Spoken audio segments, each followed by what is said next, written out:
미국에 구금됐던 한국인들이 내일 새벽 한국으로 출발합니다. 지난 4일 미 이민당국의 대대적인 기습 단속으로 체포 구금된 지 일주일 만에 석방된 건데요.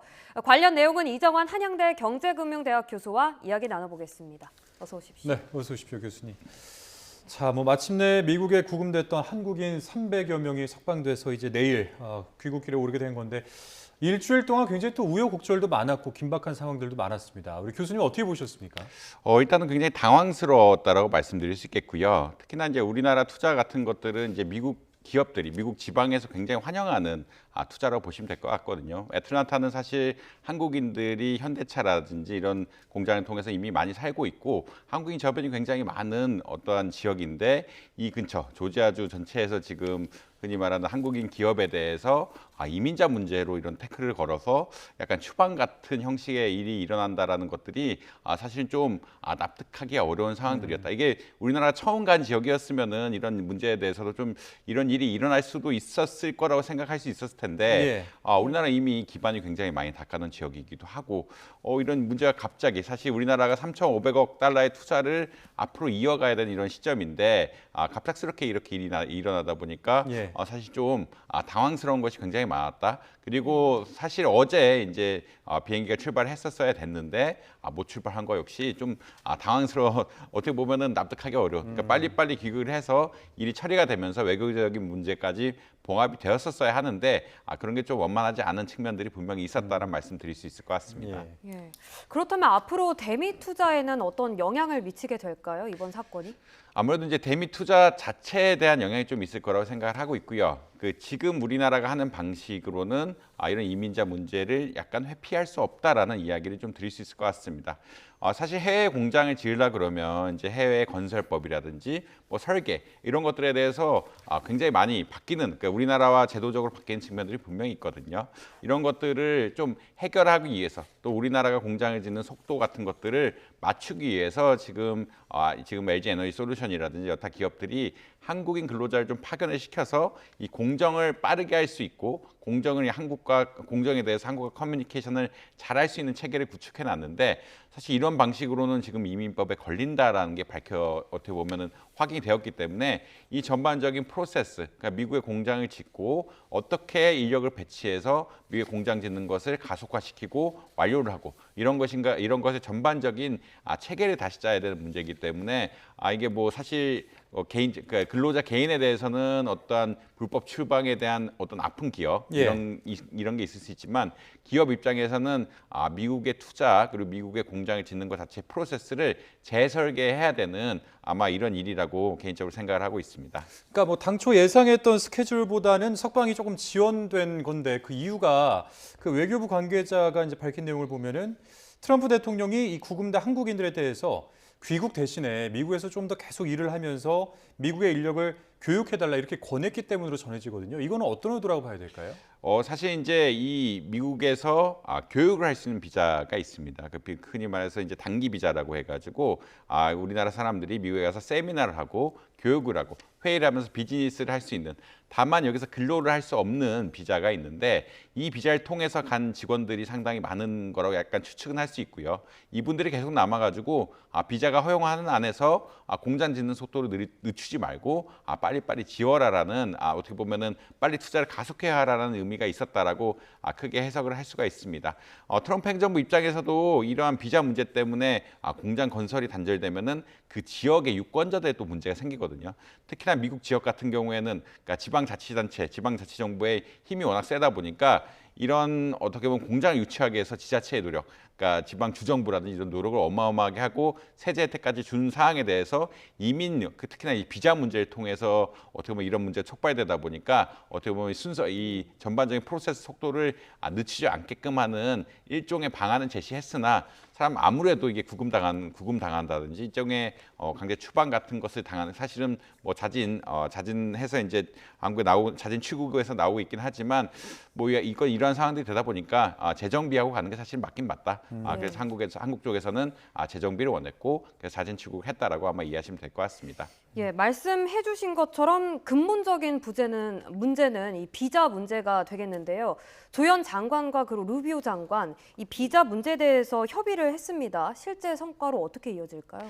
아무래도 이제 비자 문제가 좀 심각한 게 일단 아까 단기 비자 같은 것도 좀 쉽게 나오긴 하는데 단기 비자로는 한국인이 가서 근로를 해서 그 공장 짓는 것을 관리하거나 어떻게 보면 전반적으로 속도를 빠르게 할 수 없는 이런 상황들이 된 거라고 보시면 될 것 같고요.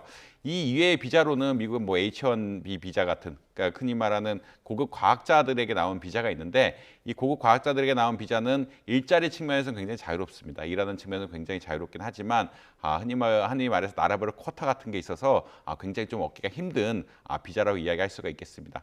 그렇다는 이야기는 한국이 H-1B 비자 같은 걸 통해서 건설 짓는 흔히 말해서 공장 짓는 속도를 빠르게 하고 우리나라와 유사한 시설을 지어서 품질 좋은 제품을 생산하기 좀 어려운 측면이 되었다라고 말씀드릴 수 있겠고요.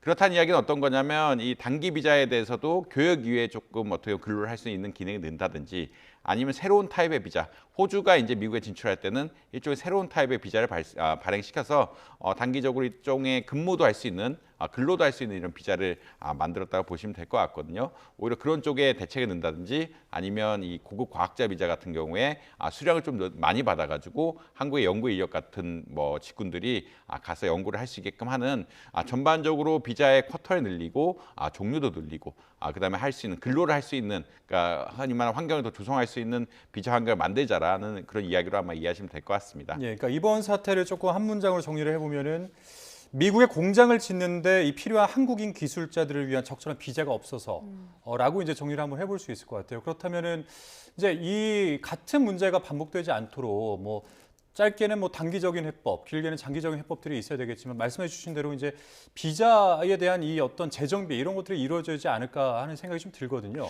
아무래도 이제 투자 자체가 우리나라 지금 외환 보유가 한 4천억 달러 정도 되는데 이번에 투자한다는 금액이 3,500억 달러 정도 되고요. 일본과 미국의 어떤 협상 사태를 보면은 일본이 미국에 빠르게 투자하지 않으면 미국이 계속 관세를 올리겠다라고 약간 일종의 협박 같은 것을 할 수 있는 구조라서 생각보다 돈이 좀 빨리 빠져나가야 될 수도 있다. 예. 생각보다 돈이 빨리 빠져나간다는 이야기는 생각보다 투자가 빨리 이루어져야 된다는 그런 이야기라고 될 수가 있는데 이 투자를 하려는데 인력 문제 때문에 공장을 짓지 못한다든지 그러니까요. 또 품질이 그러니까 사실은 공장에 지어도 굉장히 퀄리티가 높게 그러니까 높은 수준의 제품을 만들어서 미국 시장에 진출을 해야 되는데 한국과 같은 퀄리티를 못 만드는 공장을 짓는다 이렇게 하면 또 문제가 될 수밖에 없는 상황들이기 때문에 아무래도 이러한 문제들을 빨리 해결해야 된다. 빨리 해결할 수밖에 없는 상황들이다라는 그런 말씀은 드릴 수 있을 것 같습니다. 이게 비자 문제가 해결이 안 되면 한국과 유사한 공장, 한국보다 더 좋은 공장을 미국에서 만들 수가 없고 투자 역시 지연될 수밖에 없는 이런 상황들이 계속되면서 미국과의 관세 문제까지 연결될 수 있는 뭐 이런 복잡한 상황들이다. 이런 이야기 드릴 수 있을 것 같습니다. 그러니까 아까 말씀드린 것처럼 이제 트럼프 대통령이 미국의 인력을 좀 교육해 달라 이렇게 이제 말하는 의도는 어떻게 보면은 말씀하셨던 것처럼 우리나라의 인력들이 굉장히 좀 양질의 인력들이 이제 거기 가서 근무도 하고 뭐 교육도 하고 이제 그런 것일 텐데 그렇다면 합법적으로 일할 수 있게 뭔가 양국 간의 비자가 좀 전면적으로 좀 개선이 돼야 되는 건 아닌가. 그렇다면 그 방법은 비자를 새로 만드는 겁니까? 아무래도 이제 가장 효율적인 방법은 비자를 새로 만드는 거라고 보시면 될 것 같고요. 있는 비자의 규격에 다른 요건을 부여한다는 것은 다른 나라 차별성과도 또 문제가 생길 것이고 특히나 이제 과학자 비자 같은 경우에는 아무래도 이제 우리나라뿐만 아니라 여러 나라들이 다 공유를 하고 있는 것이기 때문에 결국은 우리나라 쿼터를 늘린다는 것은 다른 나라의 쿼터가 좀 줄어들 수도 있다는 이야기고 다른 나라의 쿼터가 줄어든다는 이야기는 사실 그 나라의 또 외교 문제도 생길 수가 있는 이야기이기 때문에 아무래도 우리나라가 투자를 많이 했다 이런 전제하에서 투자를 많이 할 거다라는 전제하에서 이 투자를 원활하게 할 수 있는 비자 체계 그러니까 단기적으로 일을 하면서 물론 이제 미국인 근로자들 좀 고용을 해야 되지만 교육도 하면서 근로도 일부 할 수 있고 이런 좀 유연한 체계를 가지는 비자를 만들어서 우리나라의 기술 같은 것들 흔히 말하는 생산의 퀄리티를 유지하는 것을 빨리 이식시키고 미국인 근로자를 근무시킬 수 있게 예. 하는 이런 시스템을 만들어야 된다는 말씀드릴 수 있을 것 같습니다. 지난번 이 미국과의 관세 협상 이제 아까 말씀을 잠깐 해주셨는데 조선업에만 1,500억, 그다음에 대미 투자 펀드가 2,000억, 그러니까 총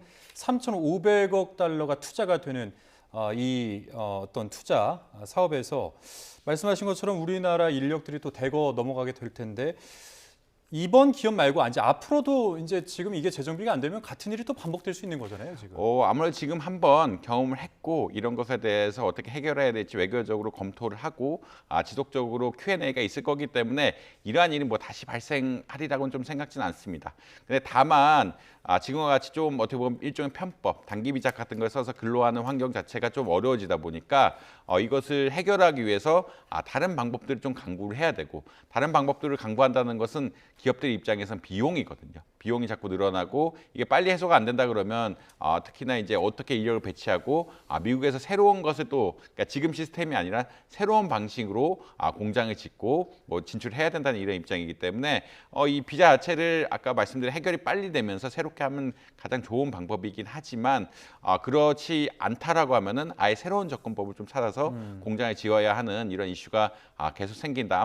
다시는 이런 일이 생기지는 않을 거라고 이번에 한번 법률적 검토를 받을 거고 다시는 이런 일이 생기지 않을 거라고 예측은 하고 있지만 단순히 이 문제가 아니라 이것 때문에 기업의 투자 방식이 변해야 되는 이런 상황들이 좀 우려가 되고 이런 것에 따른 투자 지연, 그러니까 투자 지연이 되면 또 비용이 늘어나게 되거든요. 비용 상승에 대한 우려까지 같이 있다라는 말씀 드릴 수 있을 것 같습니다. 네, 그렇다면 마스가 프로젝트는 어떨까요? 저희가 조선업에 많은 투자를 감행하기로 결정을 했잖아요. 어떤 영향을 미칠까요? 사실 이제 조선업이 좀 우려가 있습니다. 아무래도 조선업 같은 경우에 한국의 숙련된 용접공들에 비해서 미국의 용접공들 수준이 좀 낮다라는 의견들이 굉장히 많아서 어떻게 하면 한국의 숙련공들이 가서 이 기술들을 전수하거나 교류를 하면서 이런 문제들을 해결할 수 있을까에 대한 논의가 나왔는데 이거 사실 이게 잘못 보내게 되면은 지금 같은 비자 이슈가 발생을 하게 되고 비자 이슈가 발생하면 다시 그러니까 우리나라로 돌아와야 되는 이런 상황들이 있을 수밖에 없기 때문에 이 체계를 그러니까 기존에 생각했던 체계를 아마 다시 구축해야 될 수도 있는 상황들이다. 그러니까 조선업에 대해서 확연히 어떠한 숙련공과 미국의 기술자 간의 격차가 그 용접이라는 이런 부분에 있어서 격차가 있는 것이 알려져 있기 때문에 단순히 건설도 문제지만 건설 이후에 교육이라든지 인력 활용이라든지 이런 것을 전반적으로 좀 검토해야 될 수도 있는 이런 상황들이다. 이런 말씀 드릴 수 있을 것 같습니다. 자, 그리고 뭐 기사들을 보니까 이런 기사들도 있어요.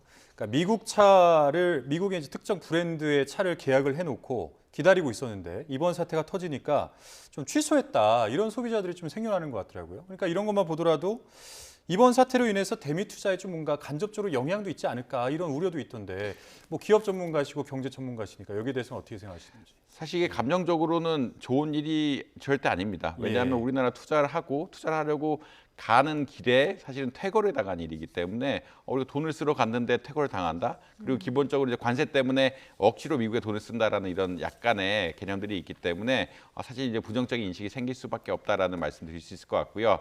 다만 이것이 그냥 외교적인 갈등으로 번지진 않고 지금 뭐 미국 측에서도 이게 의도한 것은 아니다. 전반적으로 이런 미국이 한국의 투자를 위축시키려고 하는 정책은 아니다라고 명백하고 밝히고 있기 때문에 이게 당연히 확전은 안 돼서 다행이다. 이런 말씀은 드릴 수 있을 것 같은데 당연히 자연스럽게도 이 소비자들의 심리라든지 이런 것들은 안 그래도 미국에 투자하는 것에 대해서 사실 우리나라 투자가 공동화되는 것이 아니냐라는 우려가 있는 상황에서 이렇게 어떻게 보면 찬밥 대우, 좀 안 좋은 대우를 받았다는 것에 대해서 감정적으로는 심적으로는 또 상할 수밖에 없는 이런 상황들이다. 이런 말씀 드릴 수 있을 것 같습니다. 예, 오늘 말씀 여기까지 듣겠습니다. 한국인 대규모 구금 사태와 관련해서 이정환 한양대 경제금융대학 교수와 이야기 나눠봤습니다. 오늘 말씀 고맙습니다. 고맙습니다.